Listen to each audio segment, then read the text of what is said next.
일본이 흔들리고 있습니다.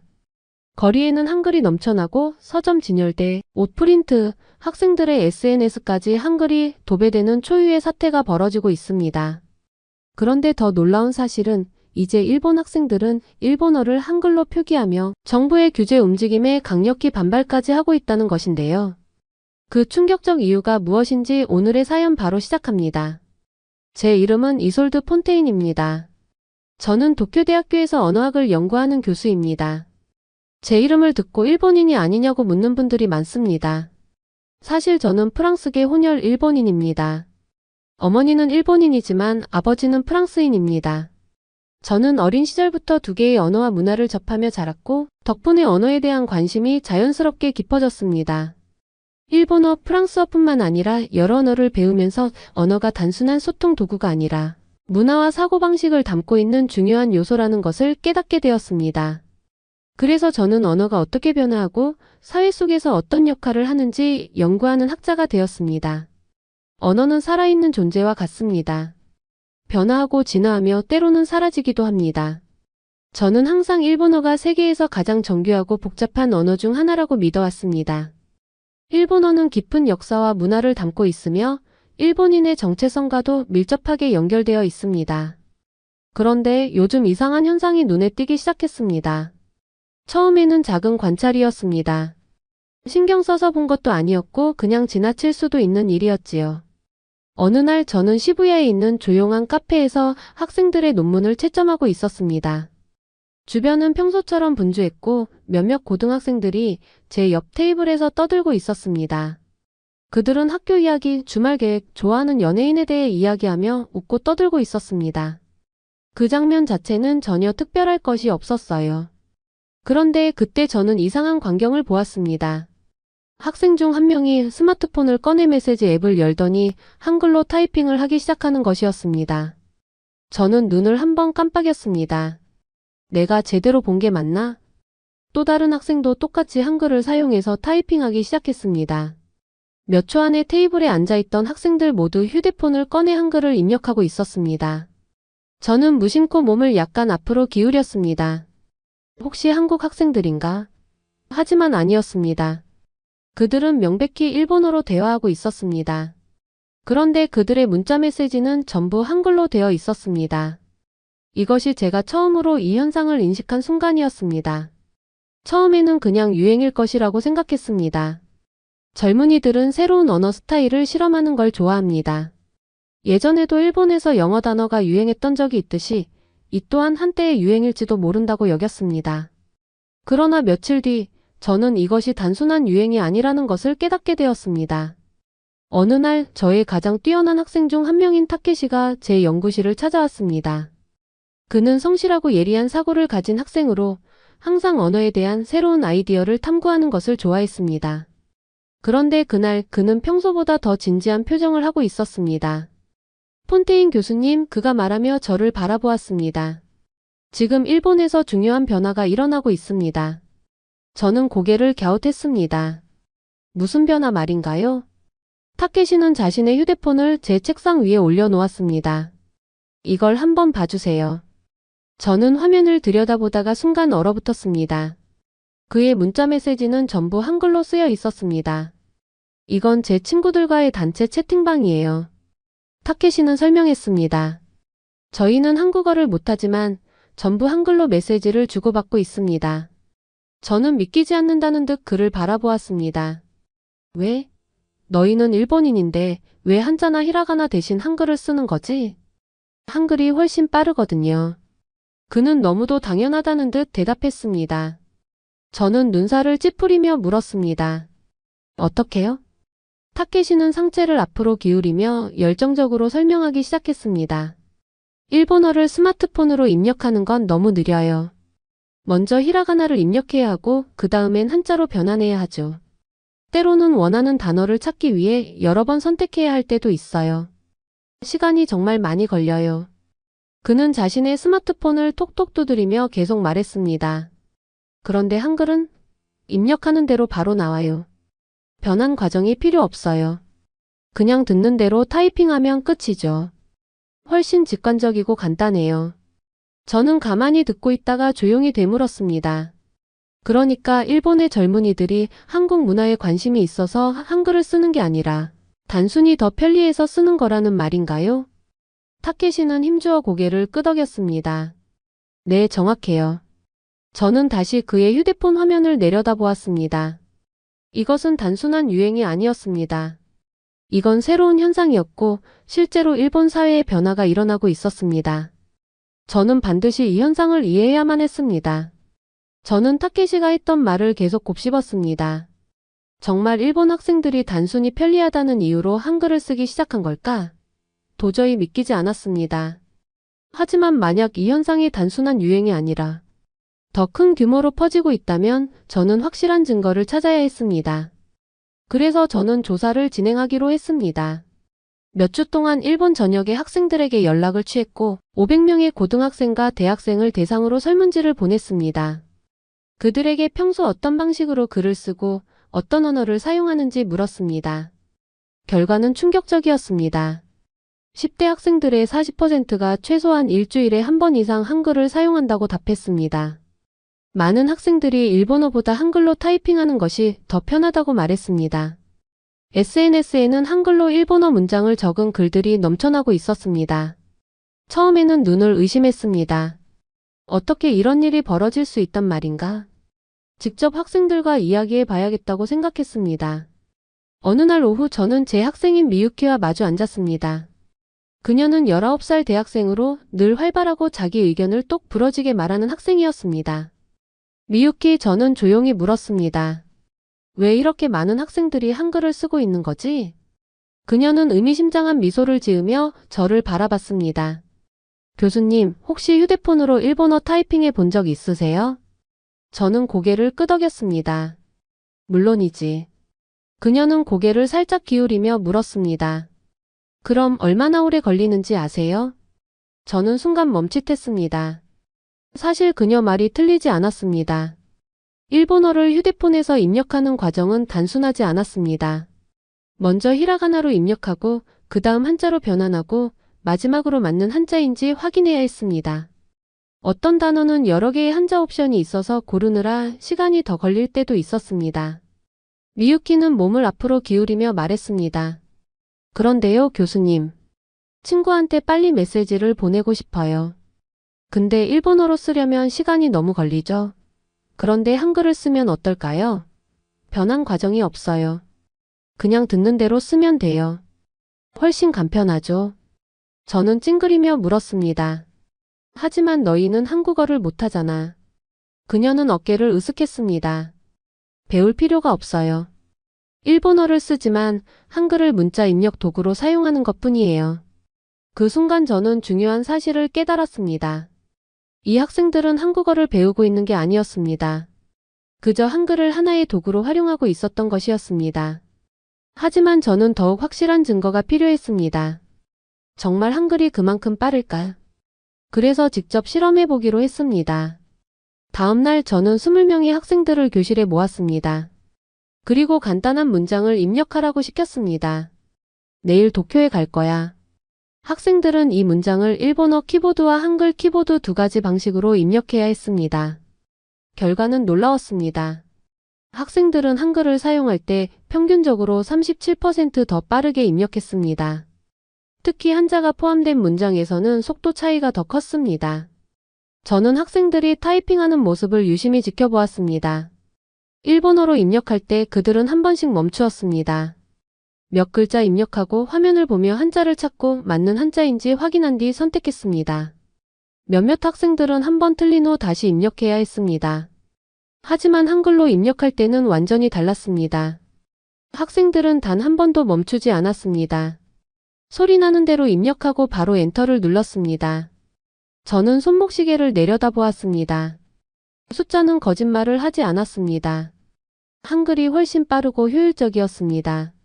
주변을 둘러보니 학생들은 재미있다는 듯 서로 얼굴을 마주보며 웃고 있었습니다.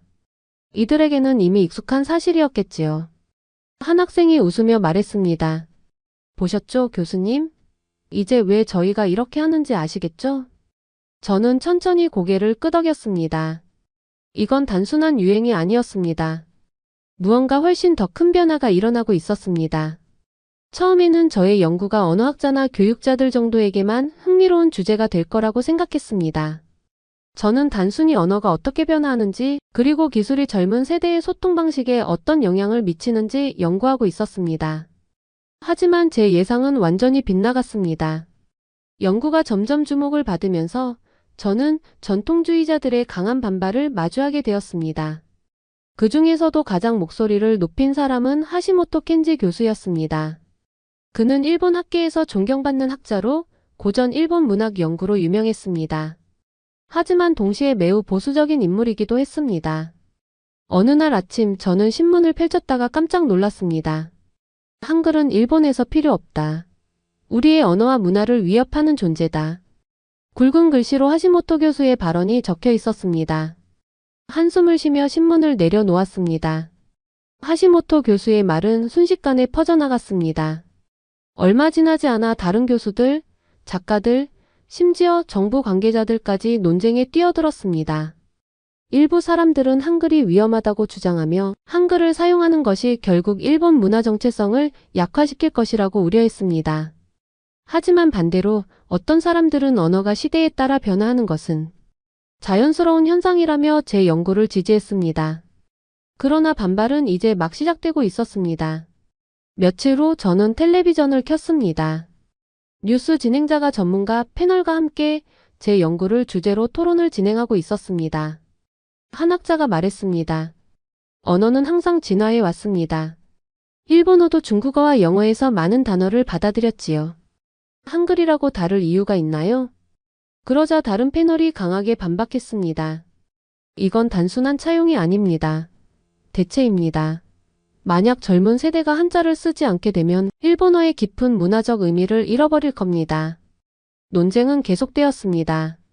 어떤 이들은 한글 사용이 일시적인 유행일 것이라고 했고, 다른 이들은 일본어 표기 방식이 영구적으로 바뀔 수도 있다며 우려했습니다. 그때 화면에 충격적인 자막이 떴습니다. 한글이 일본어를 대체하는가? 학계 논쟁 격화. 저는 입술을 깨물었습니다. 이 제목은 마치 제가 일본어 대신 한글을 사용하자고 주장하는 것처럼 보이게 만들고 있었습니다. 하지만 제 연구는 그런 내용이 아니었습니다.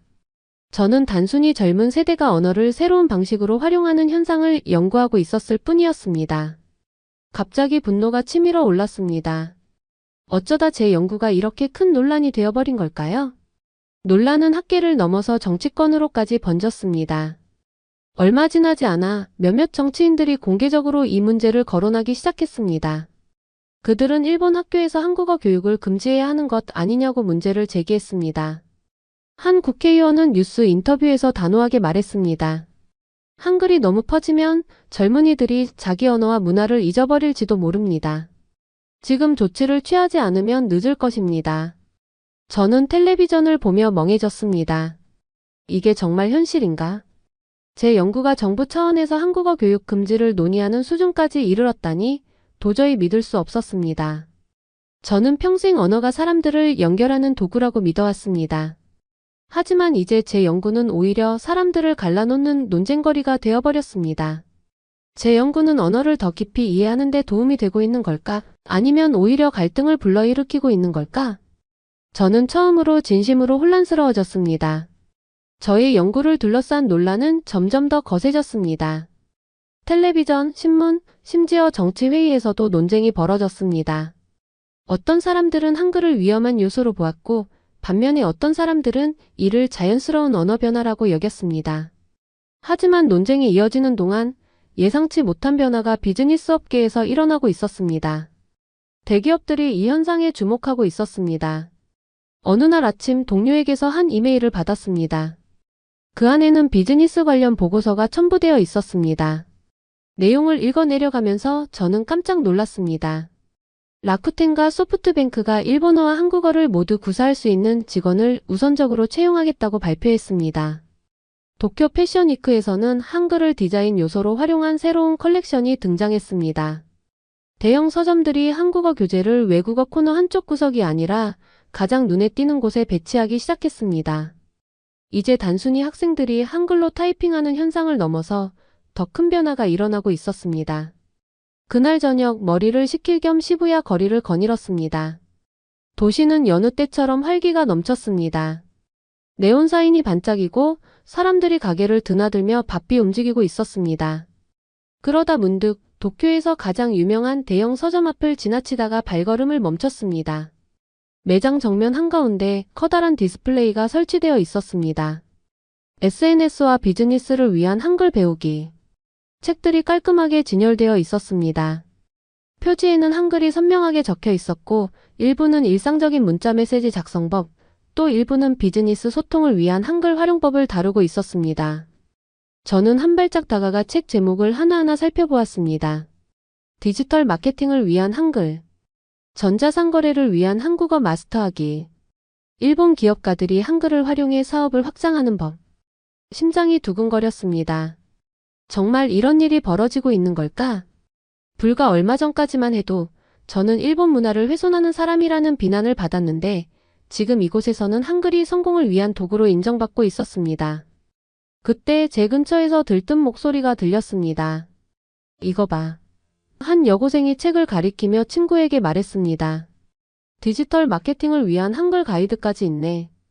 친구가 웃으며 대답했습니다. 내가 그랬잖아. 이건 그냥 유행이 아니야. 이제 비즈니스에서도 한글을 쓰기 시작했잖아. 저는 두 학생이 책을 들고 신나게 페이지를 넘기는 모습을 가만히 지켜보았습니다. 순간 많은 생각이 머릿속을 스쳤습니다. 저는 평생 언어의 변화를 연구해 왔습니다. 항상 언어가 변화하는 이유는 역사적, 정치적 혹은 문화적 요인 때문이라고 믿어왔습니다. 하지만 지금 저는 완전히 새로운 현상을 목격하고 있었습니다. 어쩌면 한글은 위협이 아니라 기회일지도 몰랐습니다. 제 연구가 일본 국회에서 논의될 줄은 꿈에도 몰랐습니다. 하지만 그것이 현실이 되었습니다.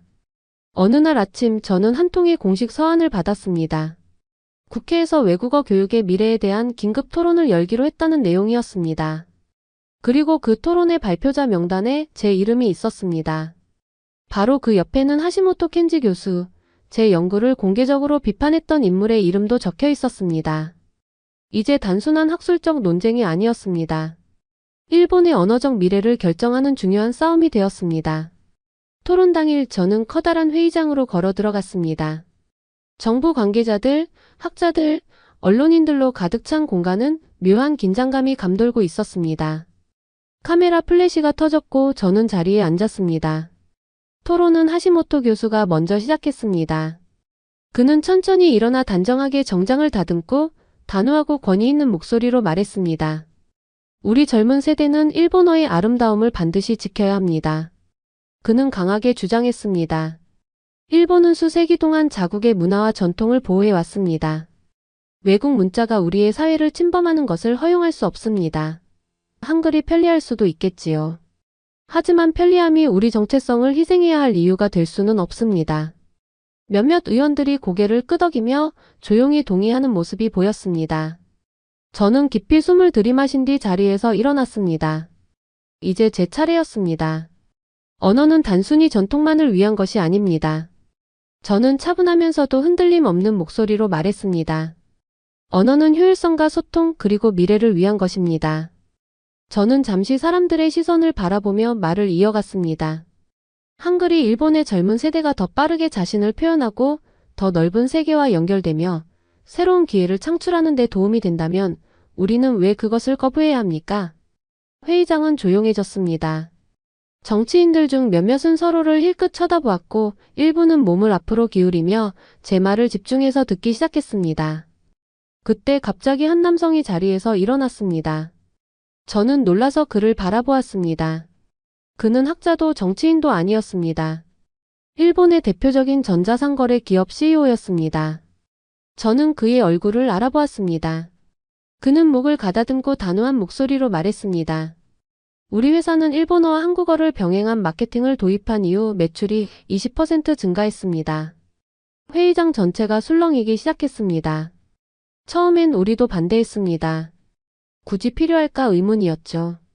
하지만 결과가 모든 것을 말해줍니다. 그는 잠시 말을 멈추고 천천히 좌중을 둘러봤습니다. 세계는 변하고 있습니다. 그리고 우리는 그 변화에 맞춰 나가야 합니다. 회의장 곳곳에서 속삭임이 들려오기 시작했습니다. 저는 조용히 하시모토 교수를 바라보았습니다. 그의 표정은 여전히 단호했지만 눈빛 속에서 미묘한 변화가 보였습니다. 이제 논쟁의 초점은 더 이상 문화 보존만이 아니었습니다. 실제적인 영향과 변화에 대한 논의가 시작된 것이었습니다. 그리고 바로 그 순간 흐름이 바뀌었습니다. 국회에서 벌어진 토론은 격렬했지만 그 영향은 분명했습니다. 몇 달 후 역사적인 결정이 내려졌습니다. 일본 문부과학성은 공식적으로 다음과 같은 결정을 발표했습니다. 일본어 교육을 지속적으로 지원하여 한자와 전통적인 문자 체계를 유지할 것. 동시에 한글을 유용한 제2외국어 선택지로 인정하여 학교들이 교육과정에 한글을 포함할 수 있도록 허용할 것. 이 결정에 모든 사람이 만족한 것은 아니었지만 변화하는 현실을 반영한 타협점이었습니다. 그 즈음 NHK와 KBS는 공동 다큐멘터리를 제작한다고 발표했습니다. 제목은 언어를 넘어서 일본에서 떠오르는 한글. 방송이 시작되자 일본과 한국에서 수백만 명의 시청자가 이 다큐멘터리를 시청했습니다. 다큐멘터리는 언어가 문화에 미치는 영향, 현대 사회에서 한글이 커뮤니케이션 도구로 자리 잡게 된 과정, 그리고 이 변화를 주도하는 젊은 세대의 이야기들을 다뤘습니다. 놀랍게도 그 다큐멘터리에는 하시모토 교수도 등장했습니다. 처음에는 그가 여전히 기존의 입장을 고수할 것이라 예상했지만 인터뷰에서 그는 뜻밖의 말을 했습니다. 아마도 내가 너무 성급하게 판단했던 것 같습니다. 그는 인정했습니다. 일본의 전통을 보호해야 한다는 내 입장에는 변함이 없습니다. 하지만 한글이 현대 사회에서 중요한 역할을 하고 있다는 점도 부정할 수 없습니다. 언어는 변하는 것이고 전통을 잃지 않으면서도 변화에 적응하는 방법을 찾아야 합니다. 저는 순간 멍해졌습니다. 하시모토 교수가 자신의 입장을 바꿨다니? 이제 그는 더 이상 일본 문화가 한글 때문에 위협받는다고 주장하는 사람이 아니었습니다. 그조차도 변했습니다. 그리고 저 역시 가만히 있을 수 없었습니다. 저는 일본과 한국이 더 깊이 연결될 수 있는 방법을 고민했습니다. 그래서 일본과 한국의 대학 및 교육자들의 협력을 받아 새로운 프로젝트를 시작했습니다. 이름은 한일 언어 교류 브리지. 이 플랫폼에서는 일본과 한국의 학생들이 서로 언어를 배우고 문화에 대해 나누며 교류할 수 있도록 했습니다. 프로젝트를 시작한 지 1년 만에 3,000명 이상의 학생이 가입했습니다. 어느 날 오후 저는 다케시에게서 메시지를 받았습니다. 그는 한때 한류를 단순한 유행이라고 무시했던 학생이었습니다. 하지만 이제 그의 생각은 달라졌습니다. 교수님, 그는 썼습니다. 전에는 한글이 그냥 K-팝 팬들을 위한 문자라고 생각했어요. 하지만 이제는 사람들을 연결하는 도구라는 걸 알게 됐어요. 한국어를 배우면서 단순한 언어가 아니라 완전히 새로운 시각을 가지게 됐어요. 저는 미소를 지었습니다. 언어란 단순히 말하기 위한 도구가 아닙니다. 문화와 사람을 연결하는 다리입니다. 우리가 예상하지 못한 방식으로요. 돌이켜보면 저는 한글이 이렇게까지 일본에 큰 영향을 미칠 것이라고 전혀 예상하지 못했습니다. 하지만 지난 몇 년간의 경험을 되돌아보며 저는 더 큰 깨달음을 얻었습니다. 언어는 경쟁의 대상이 아닙니다. 언어는 연결의 도구입니다. 그리고 점점 더 세계가 하나로 연결되는 시대에 새로운 언어를 받아들이는 것은 정체성을 잃는 것이 아니라 오히려 확장하는 것임을 알게 되었습니다. 오늘의 영상은 여기까지입니다. 오늘의 사연 재미있게 보셨다면 구독과 좋아요, 알림 설정 꼭 부탁드릴게요.